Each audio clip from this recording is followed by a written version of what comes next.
Bienvenue sur Hors Réseau. Aujourd'hui, je répare la passerelle du quai.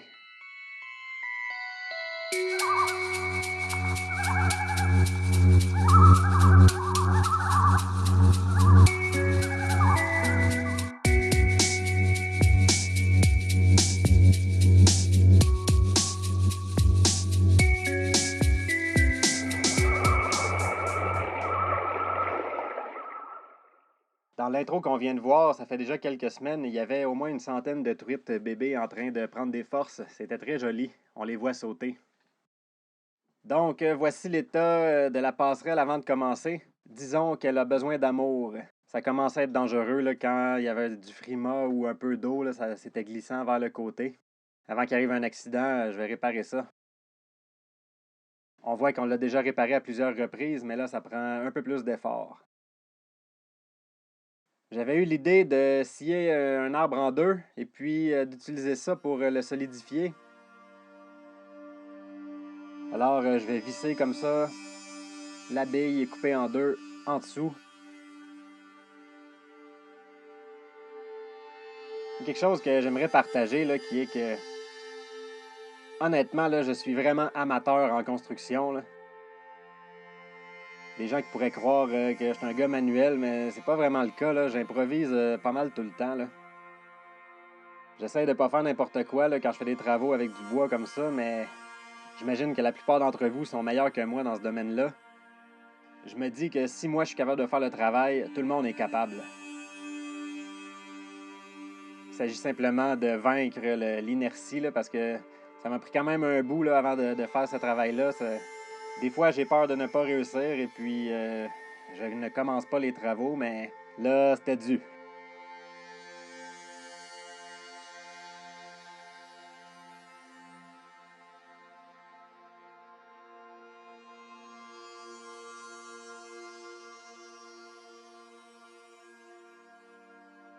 Je regarde le résultat d'avoir vissé ça et puis non, décidément, ça ne fonctionne pas du tout, là.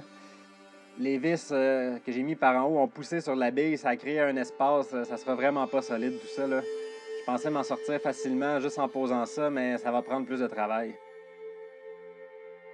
Plus tard, j'ai essayé avec des courroies de pression, mais non, ça allait plus bien, j'étais rendu fatigué. Puis des fois, il vaut mieux arrêter que de continuer et faire ça tout croche.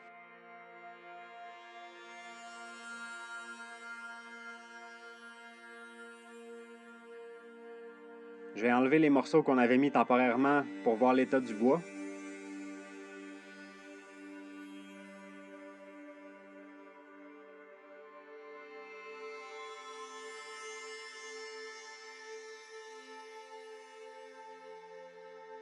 On voit, le bois arrache, ça part avec. C'est vraiment fini. Entre-temps, il s'est passé 2 ou 3 semaines parce que mon ondulateur 8000 watts ne s'allume plus. Il est brisé. Je suis en démarche avec la compagnie pour faire réparer ça. J'en ai donc acheté un autre là, parce que c'est vraiment un morceau critique là, dans mon système. Là. Ça me donne rien d'avoir tout ce système électrique. Si je suis pas capable d'avoir l'électricité 120 volts, là, je peux plus rien faire. Wow, en enlevant la planche, on voit que les fourmis avaient commencé à faire un nid. Là, sont en train d'enlever leurs œufs. Fallait pas que ça reste là trop longtemps. Là, ça aurait moisi encore plus avec les fourmis qui font des trous.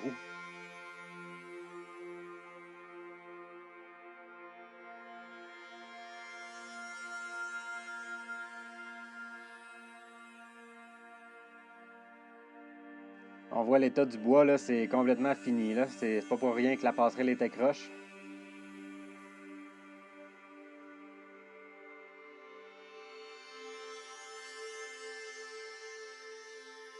Au moins, ce qui est bien, c'est que vu que c'est passé du temps, j'ai réussi à penser à mon affaire un peu. Et puis, j'ai décidé de tout simplement raccourcir la passerelle et réutiliser les morceaux qui sont encore bons. Ça servait pas à grand-chose, honnêtement, que la passerelle soit si longue. Je vais donc la reconstruire en 2 morceaux. Le premier morceau pour aller jusqu'à la terre et une deuxième partie pour faciliter la marche vers le sentier.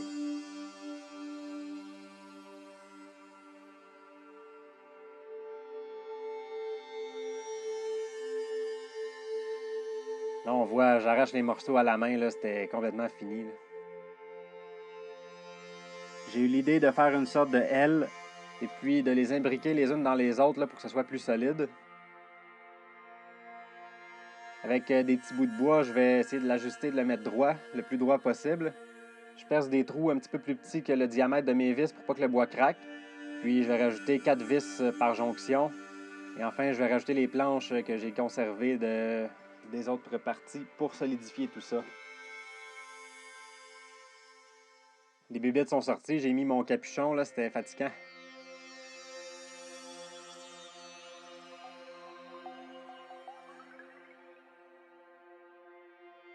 Je mets un peu plus de vis que pas assez, là. Je sais que ces vis-là ont tendance à casser en deux, là. Ça, s'il y en a une qui casse parce que c'est elle qui a toute la force, les autres vont prendre le relais.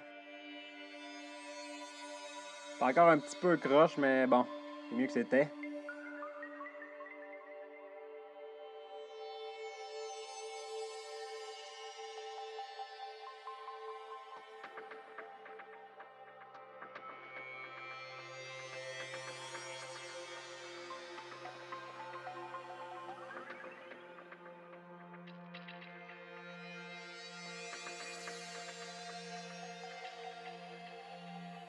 Il y a une de mes planches que j'ai fabriquées cet hiver qui a tordu un peu, alors je vais la mettre à cet endroit-là, ça va faire le travail très bien.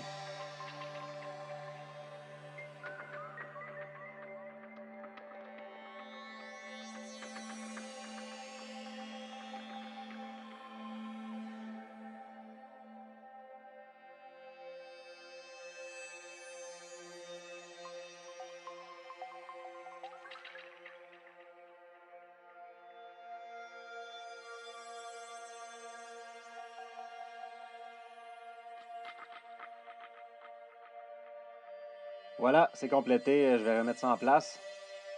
Mais là, il y a trop d'espace entre le quai et les roches. Il y a une chaîne qui servait à empêcher que le quai parte sur le lac. Là. Des fois, le vent, c'est très violent dans les tempêtes.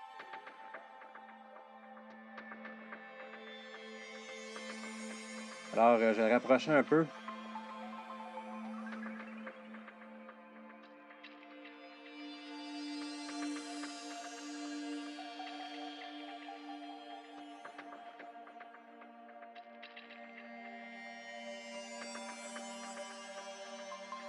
Puis ça aussi, là, c'était vraiment dû. Là. On voit là, la chaîne tenait, la corde était attachée là, directement sur une vieille souche. Mais avec les années, là, le bois moisit. Puis voilà de quoi ça avait l'air. Là. Disons que ça ne servait plus à grand-chose, cette chaîne-là. C'était vraiment fini tout ça. Là. Je vais donc utiliser une technique un peu plus performante. Alors, je vais prendre un légrand moyen et puis je sors la perceuse à percussion Hilti TE70 AVR. C'est un outil d'excellente qualité. J'en reviens même pas moi-même d'avoir acheté ça, mais je l'ai eu usagé à rabais. Alors, c'était pas si pire que ça. C'est un outil dont je me sers régulièrement. Là. Je mets des ancrages un peu partout pour la plupart de mes constructions. C'est vraiment très solide et puis je suis bien content d'avoir appris cette technique-là.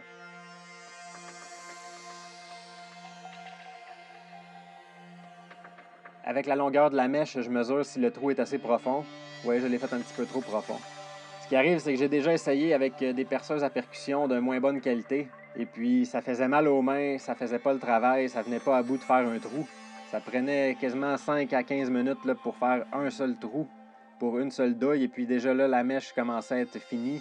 Après ça, on s'électrocutait avec la perceuse. La graisse était sortie de toutes les façons. Ça a endommagé une perceuse neuve. Là, donc, finalement, là, on m'a conseillé d'y aller avec une bonne perceuse. Pour percer du granit, là, c'est ça qu'il faut. Et puis, je regrette vraiment pas mon achat. Là, je m'en sers régulièrement. Il y a des gens qui pourraient préférer louer ou emprunter un outil. C'est effectivement ce que je conseille si vous pouvez le faire. Mais dans mon cas, c'est que je suis vraiment isolé. Et puis, c'est rare là, que je retourne en ville. C'est aussi une question de poids parce que souvent, je vais marcher 6 km avec un sac à dos de plus de 30 kg. Je transporte déjà suffisamment de poids, là, donc avoir la perceuse qui elle-même est très lourde sur place, c'est vraiment plus pratique pour moi. En faisant le montage du vidéo, j'ai remarqué quelque chose de cocasse. Regardez juste à côté de mon pied, il y a une grenouille qui regarde ce que je fais. Haha! Pour poser ces douilles-là, il s'agit d'insérer le morceau de métal qui est fait pour ça, et puis de frapper avec un marteau. Ça va écarter les pattes du fond de la douille dans la roche et après, ça ne bouge plus de là. Je sais que maintenant, à Montréal, il y a une bibliothèque d'outils qui s'intitule La Remise dans le quartier Villeray. C'est vraiment une excellente initiative. Personnellement, je suis jamais allé, mais vraiment, j'approuve ce genre d'initiative. Alors voilà, j'insère la tige filetée 1 demi-pouce. Rendu là, c'est vraiment très solide.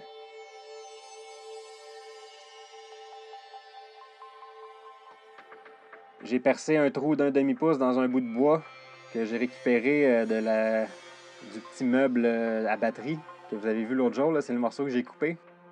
Et puis avec une rondelle et un écrou, je vais venir solidifier ça. Même que je vais mettre 2 écrous là, pour être sûr que ça bouge pas avec le temps. Alors voilà, c'est prêt. Il s'agit de mettre la passerelle en place.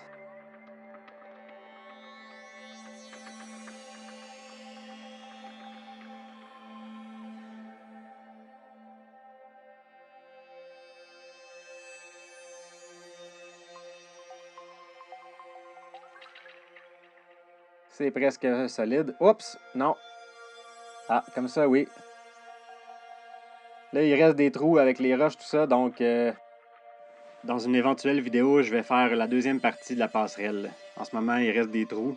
C'est pas idéal, mais au moins j'ai accès au lac. Le 10 juin dernier, il y a eu une éclipse solaire partielle. Je croyais pas que je pouvais la voir à cause de la montagne en face, mais à 5h20 du matin, le soleil est rentré par la fenêtre. Je suis allé voir et c'était en cours. Les meilleures conditions qu'il pouvait avoir, c'était exceptionnel, de toute beauté. L'éclairage était phénoménal. Avec des lunettes de protection pour regarder le soleil, j'ai réussi à prendre ces images. Plus tard, vers la fin de l'éclipse, les 4 huards sont venus parader dans le reflet du croissant solaire. C'était de toute beauté.